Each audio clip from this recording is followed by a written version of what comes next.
मैं इस वक्त जन सुराज पार्टी के सबसे चर्चित उम्मीदवारों में से एक प्रोफेसर डॉक्टर केसी सिन्हा के साथ हूं, जिनको जन सुराज पार्टी ने कुम्हरार सीट से, जो कि जहां से सुशील मोदी पहले जीते थे और जो बीजेपी की परंपरागत सीट है, वहां से उतारा है। देश के माने जाने मैथमेटिशियन हैं, 70 से ज्यादा किताबें लिख चुके हैं। बिहार बोर्ड में 10वीं और 12वीं में, जहां तक मेरी समझ है, शायद ही बिहार का कोई विद्यार्थी हो जो प्रोफेसर केसी सिन्हा की किताब को पढ़े बगैर 10वीं 12वीं या जेईई का एग्जाम दे सके। प्रोफेसर केसी सिन्हा यूनिवर्सिटी के वाइस चांसलर भी रहे हैं और पटना साइंस कॉलेज, जिसके पढ़े हुए हैं प्रशांत किशोर, उसके प्रिंसिपल भी रहे हैं। और पहली बार हमारे साथ प्रोफेसर केसी सिन्हा हैं और जाने माने मैथमेटिशियन। सर, आप जैसे लोग चुनाव लड़ने का फैसला, राजनीति में आने का फैसला। जनसुराज का नारा ही है, सही लोग सही सोच। तो सही लोगों को आना चाहिए राजनीति में।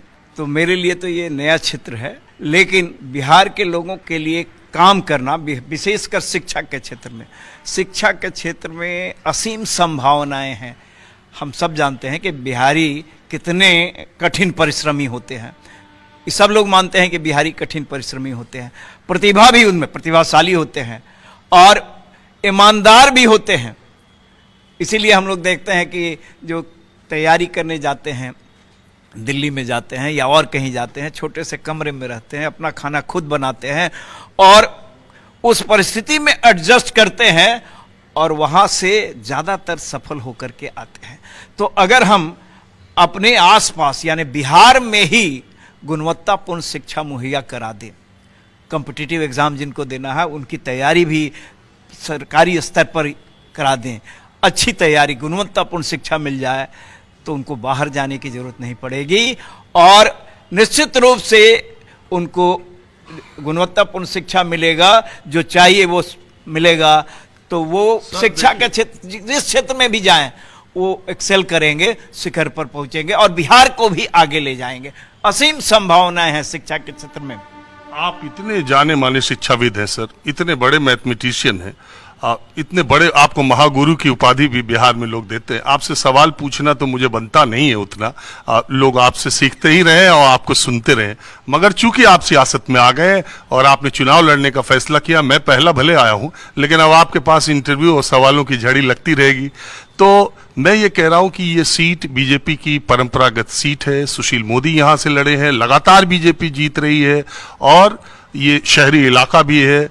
तो आपके लिए कितना चुनौतीपूर्ण है? और दूसरा सवाल मेरा यह है, आप पहले से भी सियासत में आना चाहते थे या जन सुराज बनने के बाद आपने ये फैसला किया, या आप उसी कॉलेज के प्रिंसिपल हैं जिसके प्रशांत किशोर स्टूडेंट है, तो सोचा स्टूडेंट आ गया तो प्रिंसिपल क्यों ना आ जाए?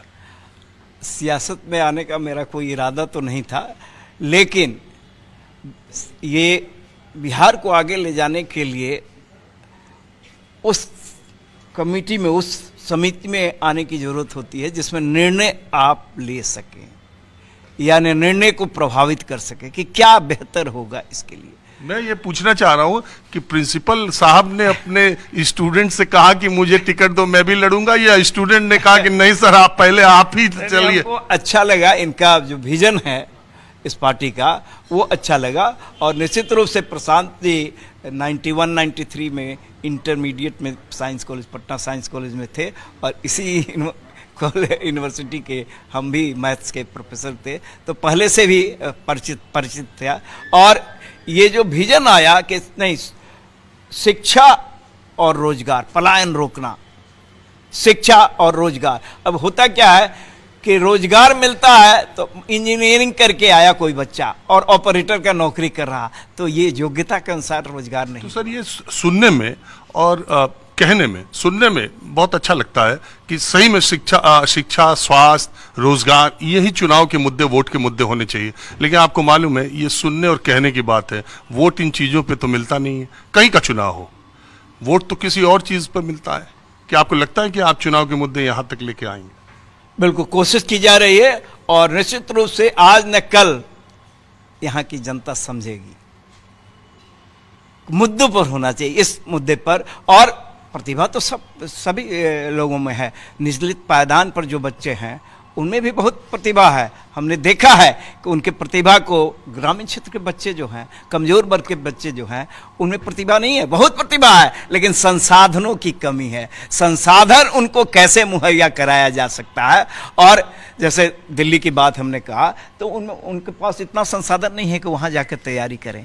तो आसपास उनको जैसे स्कूलिंग अगर आसपास बहुत अच्छा स्कूल गुणवत्तापूर्ण शिक्षा दे दे। सरकारी स्कूल में हम लोग भी पढ़ते थे, तो गुणवत्तापूर्ण शिक्षा सरकारी स्कूल में भी मिल सकता है, लेकिन उसके लिए ये प्लानिंग, लॉन्ग टर्म प्लानिंग करना होगा और सोच विचार करके निर्णय लेना होगा। हमारे के शिक्षक भी बहुत मेहनती हैं, लेकिन उनका ट्रेनिंग करना होगा कि ऐसे बच्चों के बीच जाइए, इंटरेक्ट कीजिए, बच्चों को मोटिवेट कीजिए।